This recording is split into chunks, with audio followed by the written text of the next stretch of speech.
Dave Duford here to talk about how commissions work with Medicare Advantage and Medicare Supplement sales. The purpose of this video, of course, is to give you the inside scoop on how commissions work with both Medicare Advantage and with Medicare Supplements. And last but not least, I'm going to give you a cautionary tale of commission concerns you should be aware of, because you might be joining an agency where the commissions we've just described don't pay nearly as well. And you need to know what to look for to make sure you give yourselves the best chances of getting paid the most for your selling of Medicare Supplements or Medicare Advantage. So let's take it away. Okay, so what you see on the screen is a grid for 2022 Medicare Advantage plans and what the compensation is depending on the state and the type of sale that was made. What I'm going to do in this section is explain the details of what this grid entails,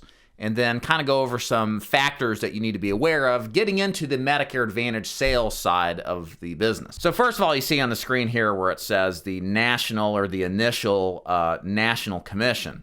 What this refers to is what you will get paid in the states not mentioned to the right if you write a Medicare Advantage plan for the first time on a client who's never had it.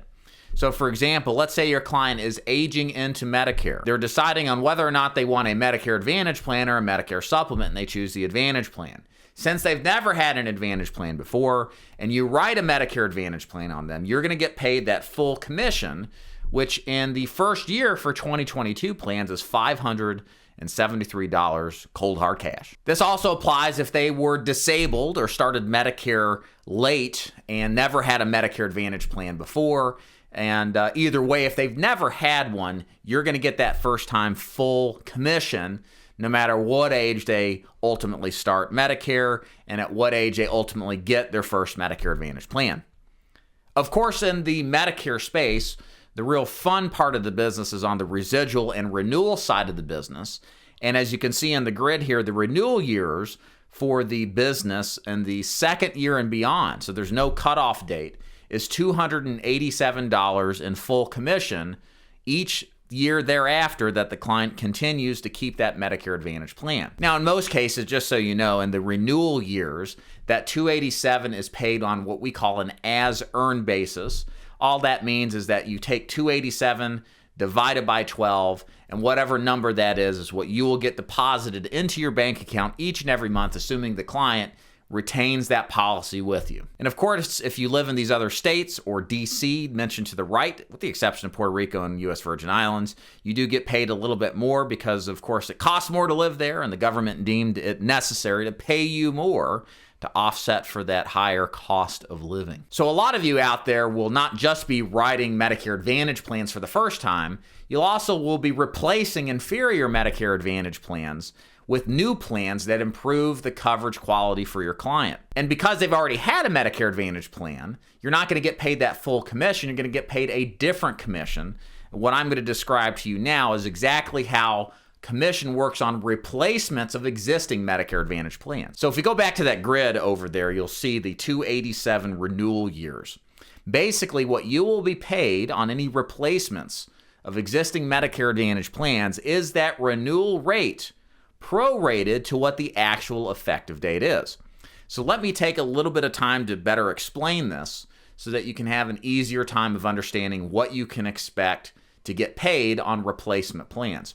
So let's say you write a Medicare Advantage plan and the effective date when it goes into effect and starts covering the client is January 1st. Because all 12 months that year, the client will conceivably be covered with that plan, you get paid the full commission for the 12 months. So in this case, it would be $287. In another example, let's say you write a client and the policy is effective July 1st. Well, July 1st means half of the year is gone. So because the proration of the commission is a function of when the plan goes into effect, because half the year is gone, you're only going to have that plan for the second half. So you only get paid half of that first year commission based off of the renewal rate. So in this case, it would be $287 divided in two because half the year is left. So that's what your first year commission would be. Now, the residuals for these type of plans still is $287 a year based off of the current 2022 figures. So the residuals all stay the same, but the biggest difference between writing a Medicare Advantage plan for the first time versus a replacement is that the replacements are going to pay less, and they continually pay less the further along in the year that you go on a first year commission basis. And then below this, what you'll see are the prescription drug plan rates, the initial year and the renewal year commissions kind of paid out in the same mannerism as described above. And then the referral fees below that for Medicare Advantage plans and prescription drug plans. These are maximum out-of-pocket referral fees that you can give to people for referring clients to you that you want to write these particular plans on for. Now let's switch gears and talk about how commission works with selling Medicare supplements. It's a little bit different with Medicare supplements because it's really contingent on what the states allow for commissions to be paid. But understand, generally speaking, Medicare supplements pay a residual very much in a similar capacity that Medicare Advantage plans pay. But typically, the length of time in which they pay those residuals and the amount of money in which you get paid will vary between state to state. Some states pay a lower commission for life.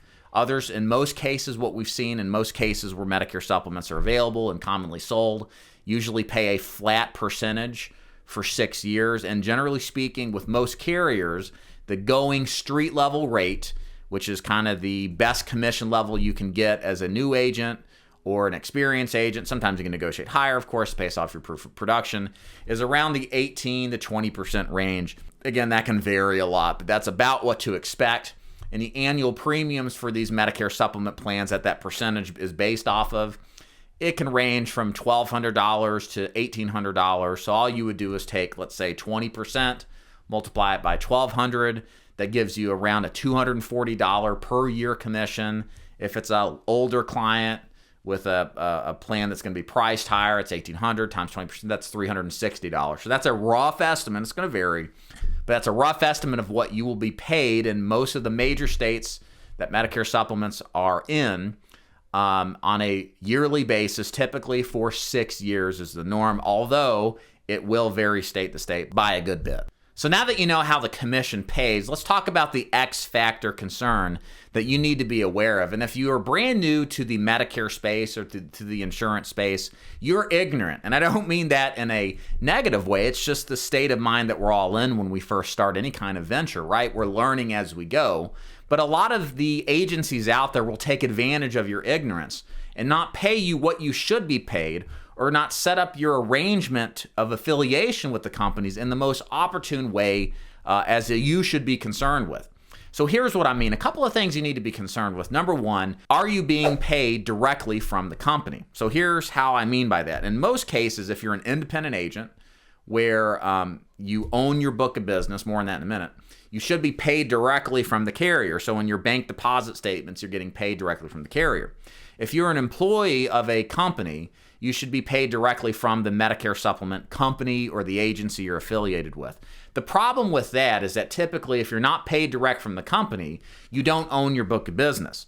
So that's important because the whole point of building a block or a clientele of Medicare clients is for the residual income potential that you will develop over the course of many years of working this business. I have heard of people developing thousands of Medicare clients to simply lose it all because the agent got fired or because they decided to go on, or they just didn't understand their contract. And they literally lost out of hundreds of thousands of dollars in income per year that they could have generated on their own had they arranged their contract and business relationship the right way. The point is you want to avoid that from happening as possible. The most ideal arrangement in the Medicare sales space is to be an independent broker.